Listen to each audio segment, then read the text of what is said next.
你是不是经常觉得自己陷入追逐财富的迷宫中，找不到方向？当你陷入被欲望支配的困境时，不妨了解以下6条关于金钱的法则，它们能帮助你更好地掌控金钱。1. 金钱是一种交换游戏。财富是通过价值的交换获得的，一些人挣钱，而另一些人则在赚钱，两者听起来没有多大的区别，实际上却差距甚远。当你挣钱时，你是用自己的时间和精力换取报酬，例如按照公司的规定，工作1天就得到1天的报酬。而当你赚取金钱时，你能掌握自己的精力和时间，并且运用创造力获得源源不断的收入。例如开发一款新产品，每次销售都能获得报酬。不论如何，要获得赚取金钱的能力，需要让金钱从不同来源进入到你的账户中。对于销售型企业来说，资金必须从买家口袋进入到企业账户，也就是说，要获得源源不断的订单，就要为客户创造价值，从而实现利益的交换。2. 金钱吸引金钱。这是本世纪关于金钱的最重要的原则之一。你有没有想过，为什么富人只与富人交朋友？有些人认为富人过于高傲，不愿与穷人建立任何联系。然而实际情况是，富人与穷人几乎没有任何共同之处，富人的财务状况只吸引同一 level 的人。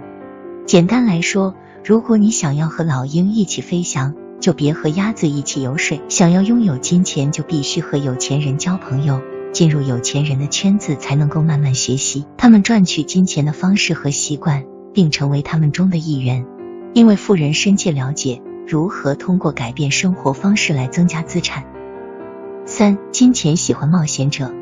事实上，年龄越大，你能承担的投资风险就越小。年轻意味着有更多尝试的机会，即便遭遇失败也能弥补。当你逐渐老去时，你的风险承受能力也在逐渐下降。金钱喜欢冒险者，如果你打算一生都处于安全范围之中，那么你很有可能不会赚到数量可观的财富。伟大的投资机会总是伴随着相当比例的巨大风险，所以当你还年轻的时候，就应当进行明智而勇敢的投资，并学会在每一件事中有计划地承担风险。4. 合理规划金钱，才能走向财富自由。永远不要让自己的财务状况失控，要明确自己在每个银行账户中的资金数额，并了解自己有多少钱花在固定开支上。如果不对金钱加以控制，那么金钱就会反过来控制你。当一个人不知道自己每月开支情况时，这种情况很可能导致负债。记住，你必须培养出管理小额金钱的习惯和能力，才有机会得到大钱。5. 金钱是在危机中赚取的。别人恐惧我贪婪，别人贪婪我恐惧。这条名言不仅适用于投资领域，也说明了在危机期间，敏锐的人们能够发现机会并赚到数量可观的金钱。这是因为在出现危机时，部分需求会被放大，甚至创造新的需求。在经济危机时，股市暴跌，房地产表现越来越差，一切资产都变得更加便宜。然而正是在这一时期，富人们购买大量的资产，重新组建贷款并建立现金流。例如，在经济正常时期价值200万元的房产，在危机时期只需要稍微还价即可成交，最终很有可能只需支付160万元。因为没有人会在危机期间购买房产，此时房产需求大大降低，买方拥有了更多的议价能力。一旦经济恢复正常，富人一定会从这些资本收益当中获利。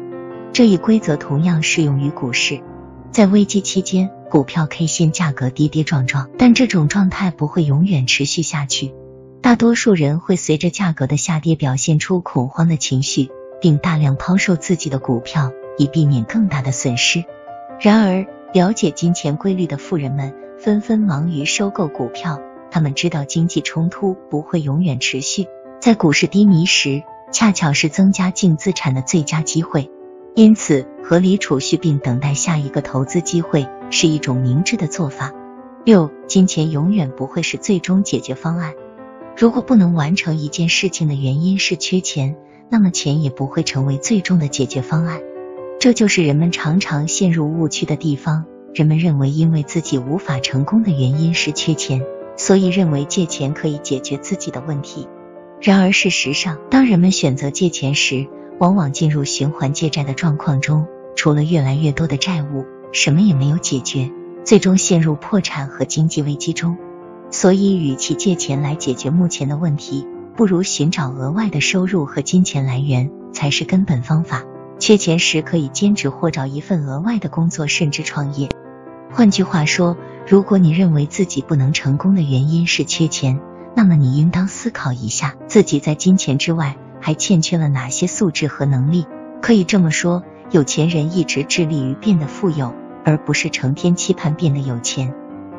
诚然，赚取财富的过程是漫长的，然而当我们沿着富人遵循的赚钱法则和思维方式来锻炼自己，就能够发现获得财富的机会，并学会打理金钱，逐渐实现财富自由。